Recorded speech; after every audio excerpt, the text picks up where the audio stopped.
Bonjour les amis, nous sommes aujourd'hui le 29 mars 2023. Si donc le Fils vous rend libre, réellement vous serez libre. Waouh, quelle belle parole, n'est-ce pas? Si donc le Fils vous rend libre, réellement vous serez libre. Et oui, si Dieu est notre Père, alors nous l'aimerons. Nous l'aimerons de tout notre cœur, de toute notre force et de toute notre âme. Et nous aimerons notre prochain comme lui-même, comme nous-mêmes. Eh bien oui, nous avons devant les yeux un texte où Jésus nous montre que nous pouvons être bien intentionnés, nous pouvons être des êtres bien intentionnés, présentant de bonnes paroles. Seulement, voilà, il arrive un moment où notre intelligence humaine est limitée. Je parle d'intelligence humaine, je parle pas d'intelligence des Écritures, parce que je fais la distinction entre les deux.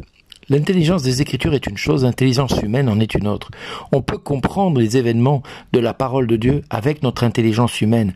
Et c'est du reste pour cela que Christ aura choisi le lieu par excellence d'offrir sa vie à la dernière minute, c'est de mourir sur un lieu qui s'appelle Golgotha, c'est-à-dire lieu du crâne, pour mettre à mort notre intelligence humaine, pour que seule l'intelligence des Écritures devienne une réalité et une compréhension intelligible à notre intelligence humaine. Jésus est mort à Golgotha pour mettre à mort nos pensées qui ne sont pas les pensées de Dieu.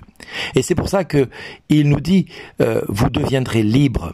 Amen, amen, je vous le dis, qui commet le péché est esclave du péché. L'esclave ne demeure pas pour toujours dans la maison. Le Fils, lui, y demeure pour toujours. Si donc le Fils vous rend libre, réellement vous serez libre. Et oui, nous pouvons prétendre être de la descendance d'Abraham, nous pouvons prétendre être catholiques, évangéliques, protestants, peu importe que ce que nous pouvons prétendre. Mais si nous sommes de la descendance d'Abraham, alors nous devrions reconnaître Jésus qui a offert sa vie pour nous. Nous devrions connaître cette offrande qu'il a faite sans rien attendre en retour. Au lieu de ça, nous pointons du doigt toutes les imperfections de ce qui se passe dans l'église catholique ou évangélique ou protestante. Nous montrons ce qui ne va pas dans nos différentes églises.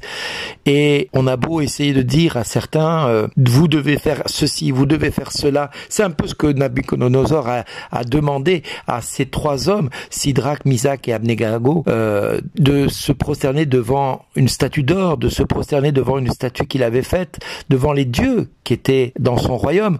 Et le roi de Nabuchodonosor va se rendre à l'évidence que on ne peut pas forcer la main de Dieu. On ne peut pas forcer la main de Dieu. C'est-à-dire on peut demander à l'homme tout ce qu'on veut. Mais quand l'homme est libre dans son cœur, comme étaient Sidrach, Misach et Abednego, si notre cœur est libre, alors l'ennemi peut essayer tout ce qu'il veut, il ne peut nous atteindre d'aucune manière. Et c'est ce que Jésus va essayer de faire comprendre à travers son évangile. Et c'est ce que Nabuchodonosor va comprendre, lui, à ses dépens, puisqu'il va se rendre compte que l'ange du Seigneur va venir délivrer ces trois hommes dans la fournaise, qu'il aura fait augmenter 4 fois plus fort parce que justement il voulait 7 fois plus fort qu'à l'ordinaire, 7 fois plus fort qu'à l'ordinaire. Et c'est vraiment quelque chose qui doit nous interpeller. C'est-à-dire que cette fournaise, d'habitude, elle est déjà importante, mais là, pour être sûr, vous comprenez qu'il n'y a aucune solution pour ces hommes de s'en sortir et que lui ait raison. Il a, par son orgueil, fait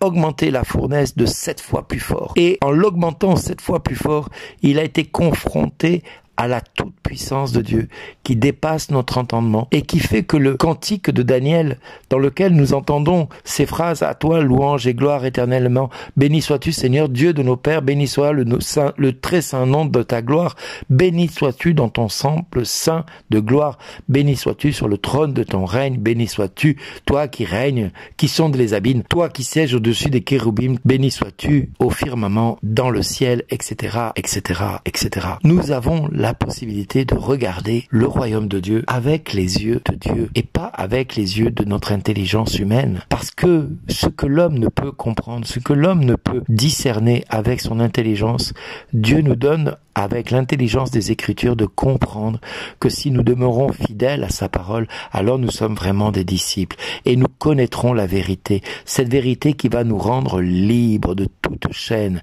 Or, si nous écoutons le monde, si nous écoutons la société, société dans laquelle nous sommes, si nous écoutons nos tempêtes, oui, la barque est dans l'eau, la barque est chahutée par toutes les vagues, par toutes les tempêtes qui nous environnent, nous sommes pratiquement, peut-être même presque en train de sombrer dans la barque parce qu'il y a beaucoup d'eau qui rentre dedans et Jésus dort dans la barque tranquillement. Il ne s'affole pas. Et donc, si nous demeurons fidèles à sa parole, alors nous avons la vérité tout entière en nous. C'est-à-dire que cette vérité qui fait de nous des êtres libres, libres de toute condamnation, de tout accusateur, de toute accusation, de quelque nature que ce soit.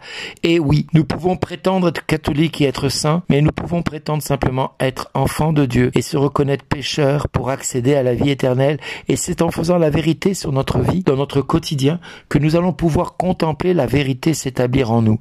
Si nous reconnaissons que nous sommes des êtres pécheurs, c'est-à-dire que nous sommes capables de vivre de reconnaître en nous le péché, si nous sommes capables de reconnaître en nous les fruits de la chair que sont l'inconduite, l'impureté, la débauche, l'idolâtrie, la sorcellerie, la haine, la rivalité, la colère, la jalousie, l'emportement, les intrigues, les divisions, le sectarisme, l'envie, les beuveries, les orgies et autres choses du même genre, si nous sommes capables de reconnaître en nous tout ce qui nous sépare de l'amour de Dieu, alors Dieu va pouvoir déposer en nous le fruit de l'esprit qui est l'amour, la joie, la paix, la patience, la bonté, la bienveillance, la fidélité, la douceur et la maîtrise de soi. Car en tous ces domaines, la loi ne peut intervenir d'aucune sorte, parce que ceux qui ont crucifié avec le Christ en leur chair les passions et les convoitises, l'Esprit Saint fait revivre en nous l'Esprit de Dieu. L'Esprit Saint vient faire revivre en nous notre vie d'enfant de Dieu pleinement. Alors mes frères et sœurs, si Galates nous disait ceci au chapitre 5,